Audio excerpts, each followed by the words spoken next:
Franchise model ये होता क्या है and how do you help? Can you give an example?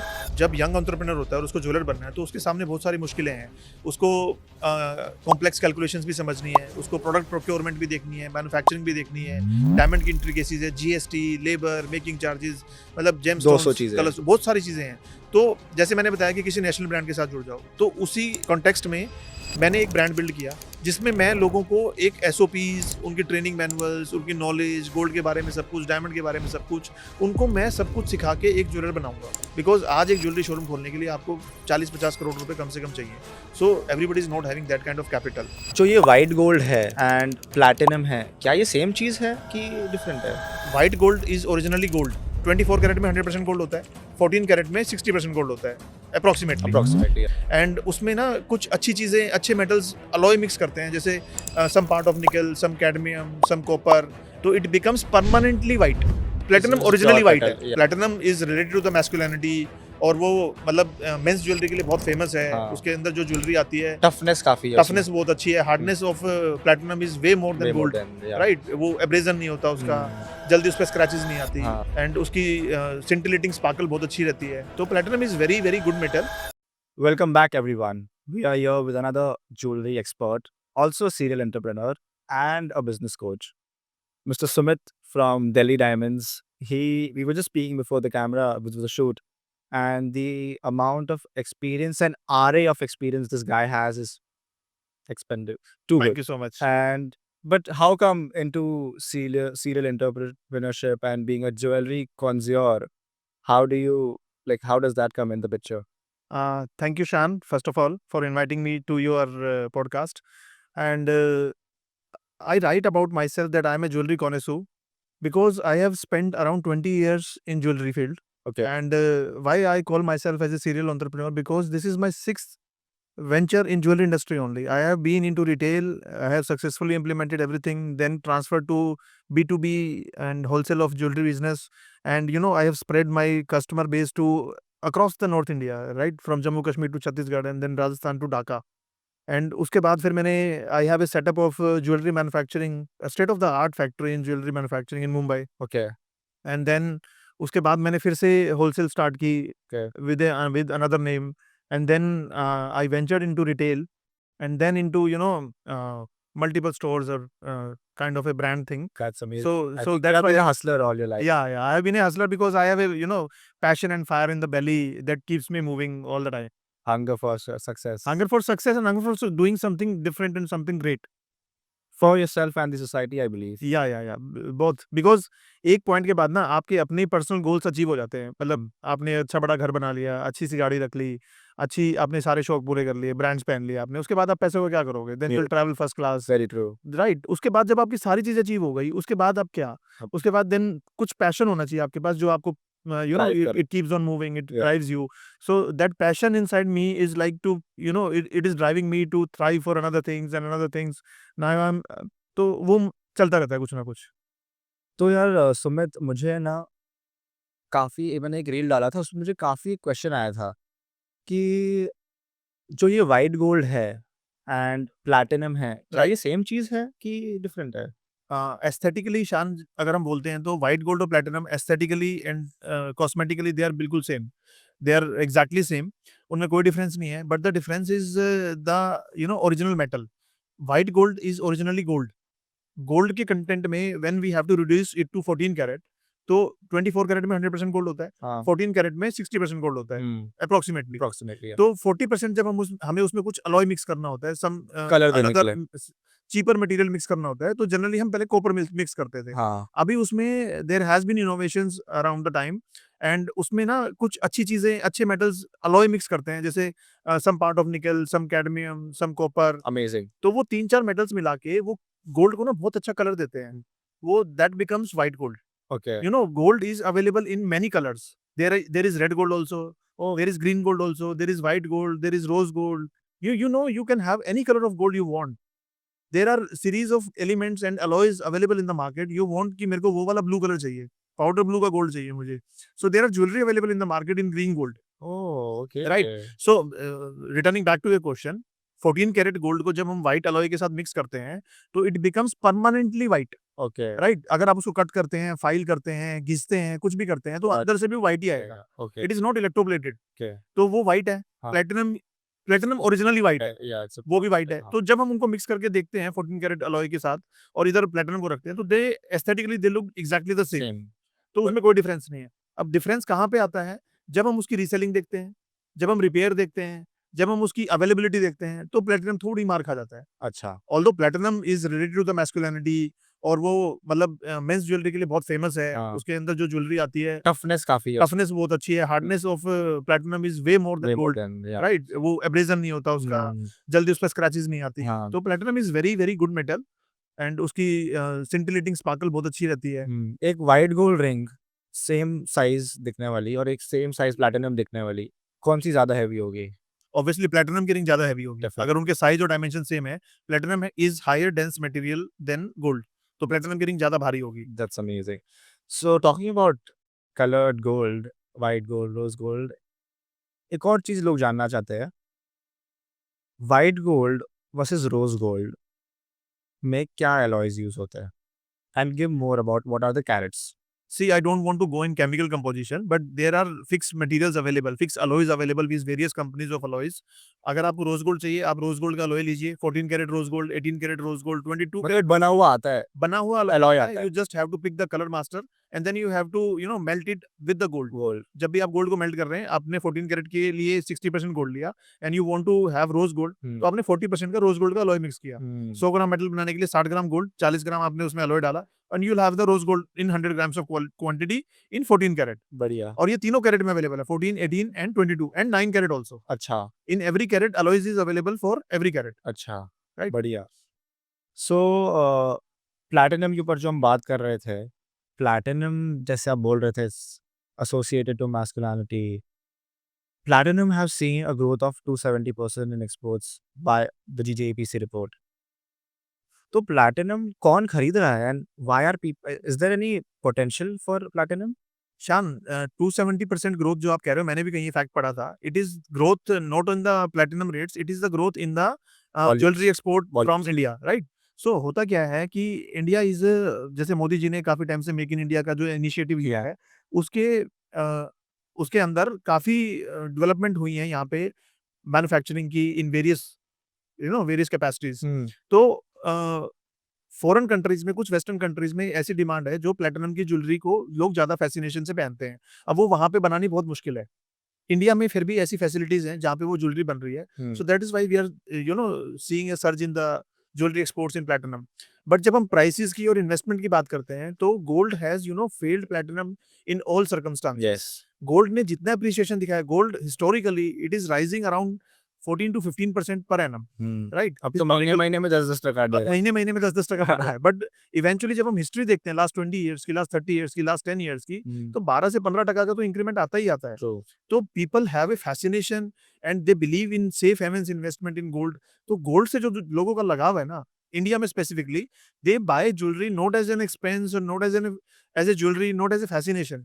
They buy jewelry as their family member, Yeah. as their as their investment. As an investment and as you said the family members को इतने प्यार से care से Yeah, exactly. aesthetically रखते हैं, उसके Aesthetically. लिए भी Yes, रखते हैं. yes, yes. It's not an investment, it's a family. That is true. तो वो ऐसा लगता है बहु है. क्योंकि ये इनका बच्चा है तीसरा, तो लोग वैसे इन्वेस्ट करते हैं उसके अंदर. That is a उनको हर ओकेजन पे ज्वेलरी लेनी है, तो वो ज्वेलरी की फैसिनेशन इसलिए है क्योंकि आपको god forbid there is an emergency in the family, there is some medical emergency या कोई भी किसी तरह की इमरजेंसी एंड यू नीड, अभी मुझे 50 लाख रुपए चाहिए.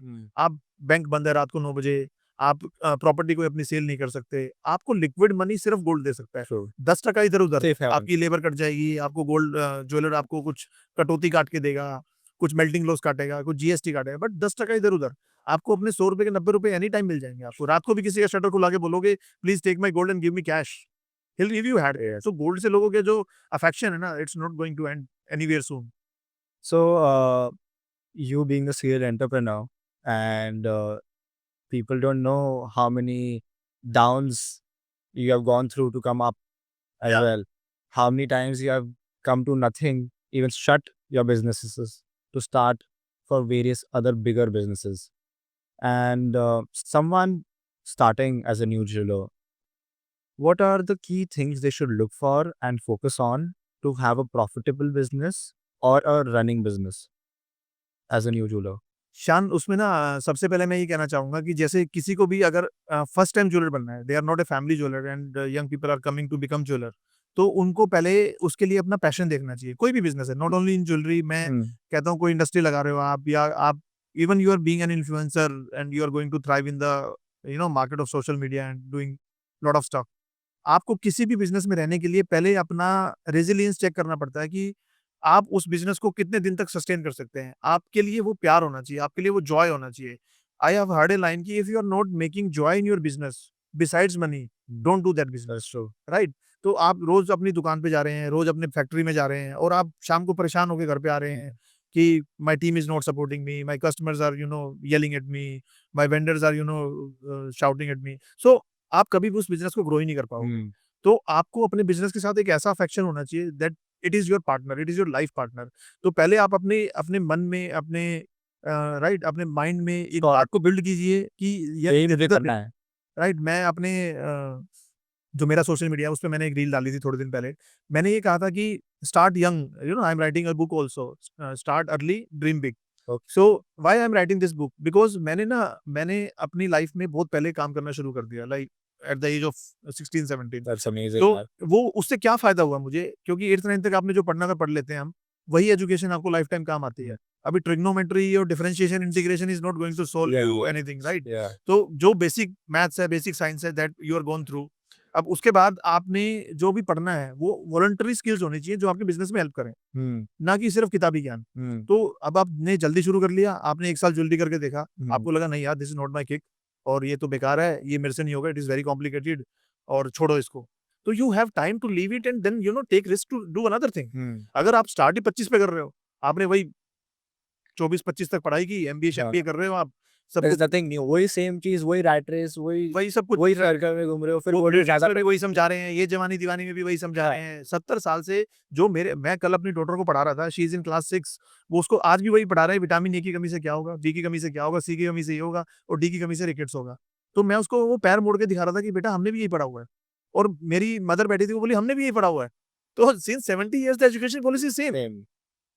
राइट? तो हम लोग चाँद पे पहुँच गए यार, it's era of artificial intelligence. हम ऐसी-ऐसी चीज़ें देख रहे हैं जो हमने कभी सपने में भी नहीं सोची थी। A phone can do so many things जो हमने कभी सोचा भी नहीं था। तो उस एज में अगर हम यही पढ़ाते रहेंगे तो उनका वो एनालिटिकल स्किल, उनकी रीज़निंग और वो सब कभी डेवलप ही नहीं होगा। सो फिर मैं I generally deviate from the topic because मेरे पास इतना कुछ है बोलने को ना, so I keep on talking and talking. So coming back to your point कि यंग लोगों को क्या करना है, सबसे पहले वो ज्वेलरी में अपना मन लगाएँ, एंथुसियाज्म, हाँ। एंथुसियाज़्म देखें कि उनको इसमें ड्राइव काम करना देखें। है, थ्राइव देखें।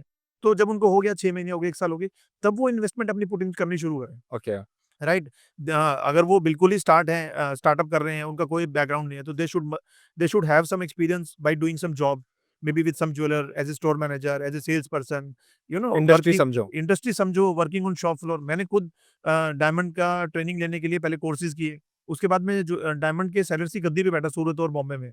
उनकी गद्दी पे बैठ के आपको समझ में आता है कि इसकी इंट्रिकेसीज़ क्या हैं, इनकी कॉम्प्लेक्सिटीज़ क्या हैं, गैप्स कैसे क्या है? कैलकुलेशन हो रहे हैं, गैप्स कहाँ हैं, कहाँ से आप पैसा बना सकते हो। आप समझोगे नहीं कि पैसा कहाँ से बनेगा। 2 और 2 4 तो सबको पता है ना। 2 और 2 22 कैसे हो सकते हैं, ये तो निकालना पड़ेगा ना आपको। तो वो निकालने के लिए आपको इंडस्ट्री को समझना पड़ेगा। So better start from the shop floor. अभी यंग जनरेशन क्या कर रही है? थोड़े दिन पहले मैंने उदय कोटक की एक रील देखी। वो कह रहे हैं कि सब लोगों को इन्वेस्टमेंट करनी है। Everybody is giving knowledge of investments, doing mutual funds, doing this, doing that. तो वो सब करते-करते जो यंग जनरेशन है, जो आज का मिलेनियल्स है, जेन ज़ी है, वो काम ही नहीं करना चाहते।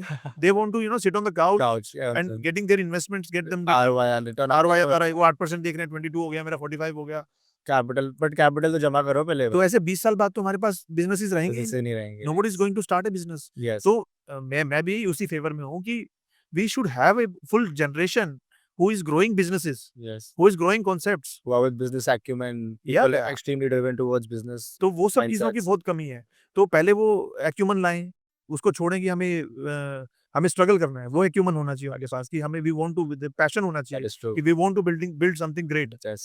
राइट? वो पैशन होगा तो फिर सब कुछ हो जाता है यार। True. उसके बाद फिर you have to be really knowledgeful about intricacies of everything. जब आप प्रोडक्ट बना रहे हैं तो आपको प्रोडक्ट की नॉलेज होनी चाहिए। जब आप मार्केट बना रहे हैं तो you should know about your market. Hmm. Go in the public, do some interviews, target your 10-20 relatives and have a questionnaire about them कि मामी मैं ये रिंग बनाना चाहती हूँ, इस तरह की ज्वेलरी बनाना चाहती हूँ, आपकी क्या लाइकिंग्स हैं, गो टू योर मौसी, go to your friends, go to your relatives, और उनसे क्वेश्चंस पूछ के आप अपनी एक कम्युनिटी बिल्ड करो। वहां से आप स्टार्ट करो, आपको पता लगेगा कि हाँ, अब मैं इन 20 लोगों के लिए जो ज्वेलरी बना रही हूँ वो तो मेरी शॉर्ट सेल है। So that give you an initial startup. Okay, तो वो इनिशियल स्टार्टअप मिला आपको, प्री सेल्स जैसे प्री कुछ सेल्स मिल गया आपको, तो वो बहुत सारा होमवर्क है। हम्म, तो वो जितना आप होमवर्क कर लोगे उतना आपके लिए इजी रहेगा। चलो एक केस स्टडी करते हैं। राइट, ठीक है, प्लीज करो। मेरे पास है, I am a new jeweler, I have 5 crore rupees as a capital, okay, and I want to sell my product in the market and I want to earn money. I am open for all types of jewelry. How do you think I should take this lead? What would you do? हाँ, शान देखो, मैं तो बहुत season jeweller हूँ, मेरे पास तो N number of options हैं 5 करोड़ को 10 करोड़ बनाने के लिए, right. For a new jeweller who is not having any knowledge, right, उसके लिए मेरी सजेशंस 5 करोड़ में इन्वेस्ट करने के लिए ऐसी हैं कि वो आपका पैसा, आप उसको अपने चाइल्ड की तरह यूज करना है आपको, कि उसको कहीं पे भी वो 5 करोड़ के 4 करोड़ 99 लाख ना हो जाए। सबसे पहला गेम तो ये होना चाहिए। उसके बाद आपको जो भी रिस्क लेने हैं वो कैलकुलेटेड लेने हैं। तो start from something that is really saleable. हम सोचते हैं कि सब कुछ तो मार्केट में बिक ही रहा है, हम कुछ अलग चीज बनाते हैं। Let's go and start experimenting with maybe gemstones, और maybe some designer stuff like कोई नेचर थीम की ज्वेलरी बना रहा है, कोई डेजर्ट थीम की ज्वेलरी बना रहा है, कोई आर्टिस्टिक ज्वेलरी बना रहा है। अब होता क्या है कि जिन लोगों की आई एक स्पेसिफिक ज्वेलरी के लिए होती है, उन लोगों को ढूंढना और उनको मार्केट करना is very very tough. When you go and seek market in garment industry ना, तो आप देखोगे कि ब्लू डेनिम जो है वो सबके पास होती है। Point one, sell to the masses.